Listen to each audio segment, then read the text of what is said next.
Hello friends, स्वागत है आपका मेरे science study channel Mukesh child education help desk में।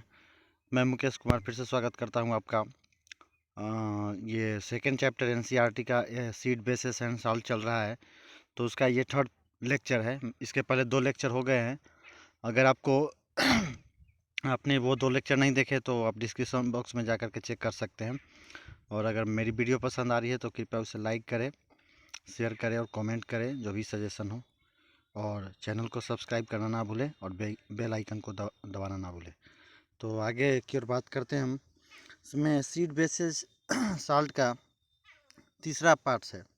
हमने पिछला क्लास में एक क्वेश्चन दिया था कि उसका पीएच वैल्यू आपको निकाल करके लाना है ना। एच प्लस आयन का कंसनट्रेशन 1.0 इंटू 10⁻³ था।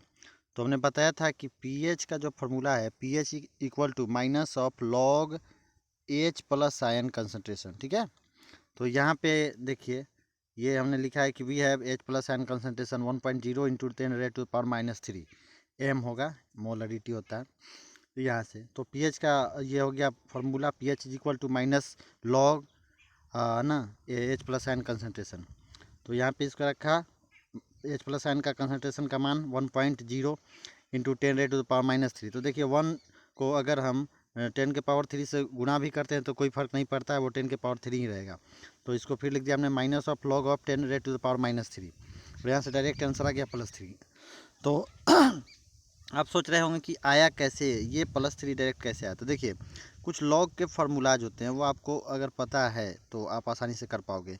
देखिए लॉग अगर 10 है और a⁻b है तो ये कन्वर्ट हो जाता है, ये जो पावर है ना ये आगे आ जाता है, तो ये होता है b log है ना बेस 10 और a हो जाता है। ठीक है, क्लियर नहीं दिख रही है, एक बार फिर से देखते हैं। हमने क्या कहा कि अगर log 10 a⁻b है तो ये b कहाँ जाएगा, आगे आ जाएगा, हो जाएगा b log base 10 of a।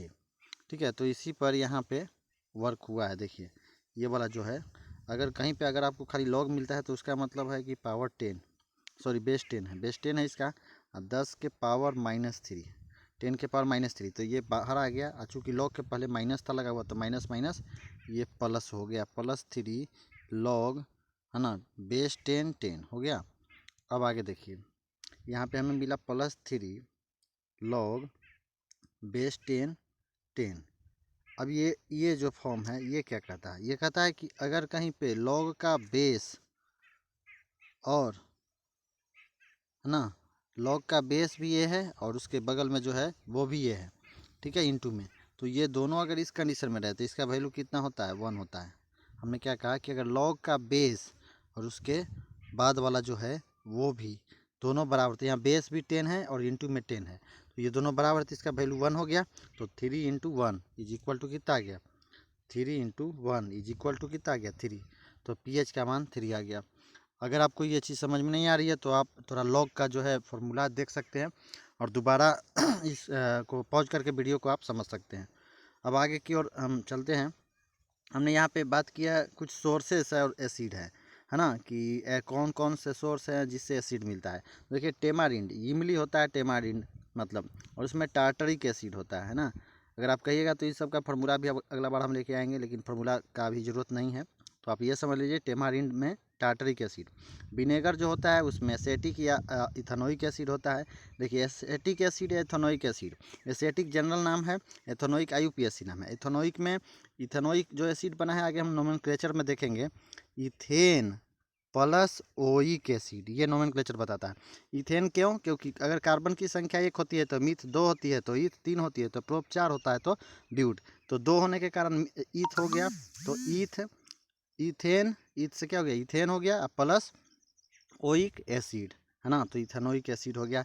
और ये जो फार्मूला है यहाँ पे आप ध्यान दीजिएगा, ये है CH3, 3 नीचे है, COOH। मैंने पिछला लेक्चर में भी आपको बताया था कि मैं मैनुअली हाथ से लिख करके ये जो है आपको वीडियो अपलोड करता था, जो कि अच्छा नहीं लगता था। फिर इसको ऑफिस वर्ड पे हमने टाइप करना चालू कर दिया है। तो उसमें क्या प्रॉब्लम होता है ना कि जो हम चाहते हैं कि 3 जो है बेस में लिखा है, नीचे लिखा है, तो वैसा पॉसिबल नहीं होता है, तो इस पर आपको ध्यान देना है। अब उसके बाद देखिए अगला जो है लेमन, लेमन में साइट्रिक एसिड होता है, टोमेटो में ऑक्जेलिक एसिड, एप्पल में मैलिक एसिड, मिल्क, अगर ये जो है मिल्क जो है कहीं कहीं लिखा होगा खट्टा, सोर मिल्क है ना, खट्टा मिल्क होगा तो उसमें लैक्टिक एसिड, ओनियन में सल्फोनिक एसिड, और रेड अंट जो लाल चींटी होती है उसमें फॉर्मिक एसिड या मेथनोइक एसिड। फॉर्मिक एसिड जो है ये जनरल नाम है, और मिथेनोइक एसिड क्या है, ये आपका जो है IUPAC नाम है। तो मिथेनोइक एसिड में मीथेन यानी कि एक कार्बन होना चाहिए, तो ये आ गया CHCOOH, तो ये मिथेनोइक एसिड है। अब आगे की तरफ हम चलते हैं, यहाँ पे हमने कुछ लिया है इंडिकेटर, और इंडिकेटर का एसिड और बेस में क्या कलर होता है। तो देखिए यहाँ से भी ऑब्जेक्टिव क्वेश्चन पूछ लिए जाते हैं। ब्लू लिटमस पेपर जो है उसको अगर आप एसिड में डालिएगा, इसका नाम है ब्लू लिटमस पेपर, यानी कलर इसका ब्लू है, इसको अगर आप एसिड में डालते हैं तो कैसा हो जाएगा, रेड हो जाएगा, और इसको अगर बेस में डालते हैं तो कोई चेंज नहीं होगा। ठीक है, अगर ब्लू लिटमस पेपर को एसिड में डालिएगा तो ब्लू से रेड हो जाएगा, लेकिन बेस में कोई कलर चेंज नहीं होगा। ठीक है, उसके बाद देखिए रेड लिटमस पेपर है तो ये एसिड में कोई कलर नहीं देगा, कलर चेंज नहीं होगा, और अगर इसको आप बेस में डालिएगा तो रेड से ब्लू हो जाएगा। ये सब आपको याद रखना है। मिथाइल ऑरेंज, इसका कलर एसिड में रेड हो जाता है और बेस में इसका येलो होता है। कैसा होता है, एसिड में रेड होता है और बेस में येलो होता है। फिनोल्फेथलीन जो है ये कलरलेस होता है, कोई कलर शो नहीं करता है एसिड में, और बेस में पिंक कलर शो करता है। ठीक है, अब उसके बाद देखिए टाइप ऑफ एसिड, देखिए कई एक तरीका से जो है एसिड्स को डिफ्रेंशिएट किया गया, कैटेगराइज किया गया है। तो एसिड का जो टाइप है ये जो लिया गया है ये on the basis of source, on the basis of origin इसको कह सकते हैं या सोर्स कर सकते हैं, on the basis of origin ही कहिए। ठीक है, तो ऑरिजिन के आधार पर एसिड का ये पहला क्लासिफिकेशन हमने लिया है। तो देखिए ऑर्गेनिक एसिड का मतलब होता है, हमने पढ़ा ही है पहले कि ऑर्गेनिक जो मटेरियल होते हैं वो मटेरियल होते हैं जो प्लांट्स और एनिमल से डायरेक्ट प्राप्त होते हैं। तो इसको डिफाइन करना आसान है कि acid which are obtain from और फाउंड इन प्लांट्स और एनिमल बॉडी। क्या हमने कहा कि acid which are obtain from और फाउंड इन प्लांट्स और एनिमल बॉडी, वे सभी एसिड है ना जो या तो एनिमल्स और प्लांट्स के बॉडी में फाउंड होते हैं या उनसे मतलब पाए जाते हैं या उनसे प्राप्त होते हैं, बात वही है।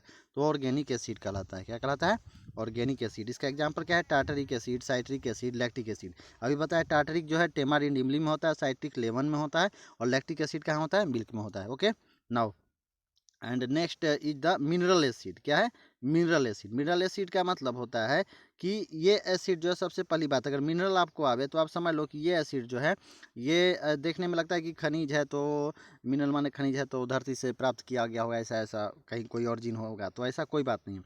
मिनरल एसिड ऐसा एसिड होता है जो सबसे पहला चीज़ क्या है, मिनरल एसिड क्या होता है, वो ऑर्गेनिक की अपेक्षा ज़्यादा स्ट्रांग होता है, ज़्यादा पावरफुल होता है, ज़्यादा कोरोसिव होता है। क्या कहा हमने, ऑर्गेनिक एसिड की अपेक्षा ज़्यादा कोरोसिव होता है मिनरल एसिड।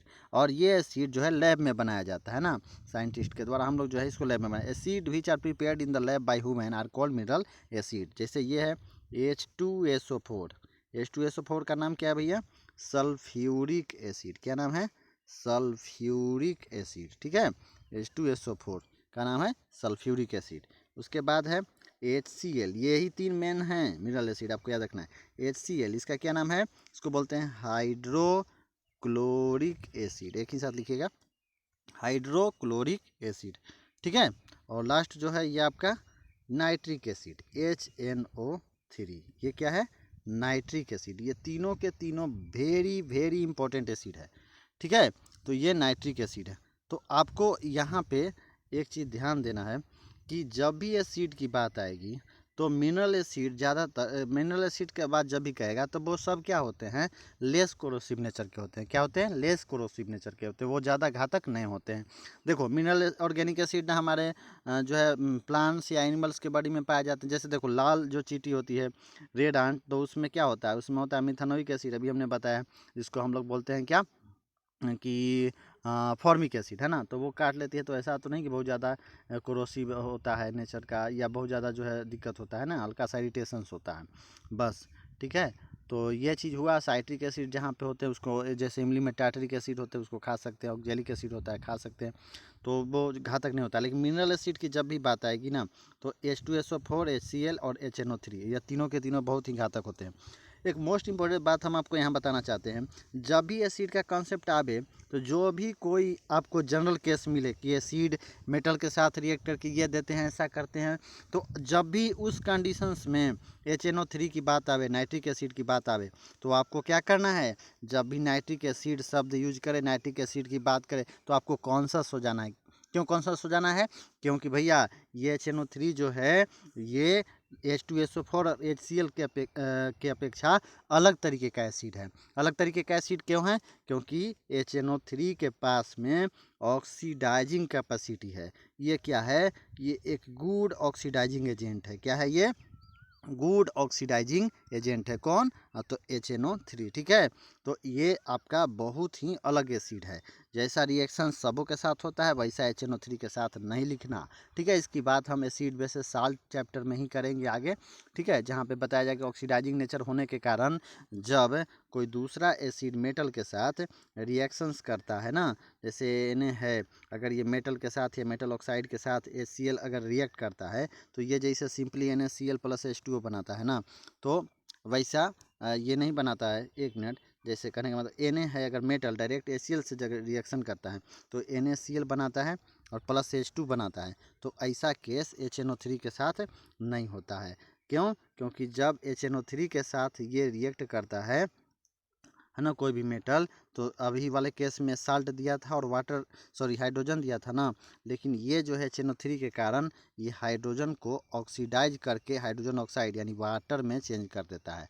तो हो गया ना अलग कि जितने सारे मेटल हैं एसिड के साथ रिएक्ट करके जनरली साल्ट देते हैं और हाइड्रोजन गैस रिलीज करते हैं, लेकिन HNO3 जो है वो क्या करता है? साल्ट देता है और हाइड्रोजन के जगह वाटर दे देता है, यानी हाइड्रोजन को ऑक्सीडाइज कर दिया।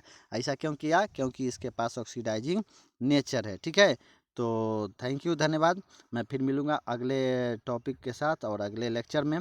तब तक के लिए मैं आपसे यही कहूँगा कि अगर मेरी वीडियो आपको पसंद आ रही है तो आप इस चैनल को सब्सक्राइब करें और बेल आइकन को दबाएं, और कमेंट्स बॉक्स आपके लिए है। कमेंट्स में आप सजेस्ट करें ताकि मैं इसमें और इम्प्रूवमेंट कर सकूं, क्योंकि मैं अभी गांव में हूं और गांव में नेटवर्किंग नहीं होने के कारण जो बहुत प्रॉब्लम होती है, तो इधर खेतों में आकर के मैं ये वीडियो अपलोड करता हूं, और माइक्रोसॉफ्ट वर्ड में जा कर के मोबाइल में ही टाइप करना पड़ता है। मेरे पास टाइप वो जो है क्या बोलते हैं उसको, कीबोर्ड भी नहीं है, तो काफ़ी अच्छा खासा समय भी लगता है, और इसमें हमें इंटरेस्ट भी लग रहा है, इसलिए कि चलो भाई अगर हमारे तरफ से अगर किसी बच्चे का कुछ भला हो रहा है तो बढ़िया बात है। मैं ये सब सारा चीज़ जो है इनकम के वास्ते अभी नहीं कर रहा हूँ, मैं भी एक स्टूडेंट ही हूँ। चाहता हूँ कि जो भी बच्चे घर पे बैठे हैं तो उनका कुछ भला हो जाए, और हिंदी मीडियम में भी मेरी वीडियो आ रही है। 2 जो है मैंने लेक्चर अपलोड कर दिए हैं रासायनिक अभिक्रिया की, तो अगर आप उसे देखना चाहते हैं तो आप लिंक का डिस्क्रिप्शन जो है चेक कर सकते हैं। डिस्क्रिप्शन में लिंक जो है दिया रहेगा। ठीक है, धन्यवाद।